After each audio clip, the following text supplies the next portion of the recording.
Bible గ్రంథంలో కొంతమంది తప్పులు పట్టడానికి బైబిల్ గ్రంథం యొక్క శక్తి చూడండి. భక్త సింగ్ గారు బైబిల్ని కాల్చేసి అట్ట బాగుందని పెట్టుకున్నాడంట. తర్వాత బైబిల్ ఆయనను మార్చేసింది.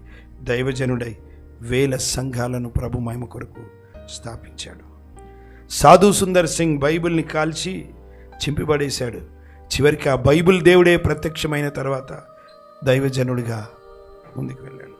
పురుషోత్తం చౌదరి రోడ్డు మీద పడిపోయినటువంటి బైబిల్ కాగితం ముక్క ద్వారా ఈయన ఒడిశాకు సంబంధించిన వ్యక్తి పురుషోత్తం చౌదరి గారు ఒక ముక్క పేపర్ చదివి రక్షించబడి అద్భుతమైన పాటలు రచించాడు.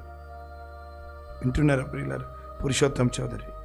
ఆర్ఆర్కే మూర్తి గారికి తర్జుమా చేయమని జాన్ గాస్పల్ యోహాను సువార్త తర్జుమా చేయండి అని ఇస్తే దాంట్లో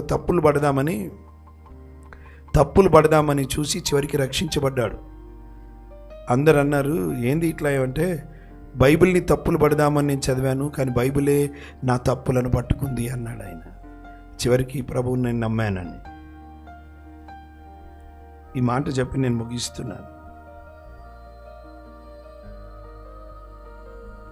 బైబిల్ని నిర్లక్ష్యం చేయకండి. ఇప్పుడు అర్థం కాకపోవచ్చేమో, ఒకరోజు కరువు రాబోతుంది. తిండి గురించిన కరువు కాదు, వాక్యం గురించిన కరువు. సమయం ఉన్నప్పుడే చదువు, ధ్యానించు, కంటత చేయి, అన్వయించుకో, ప్రకటించడానికి సిద్ధపడు.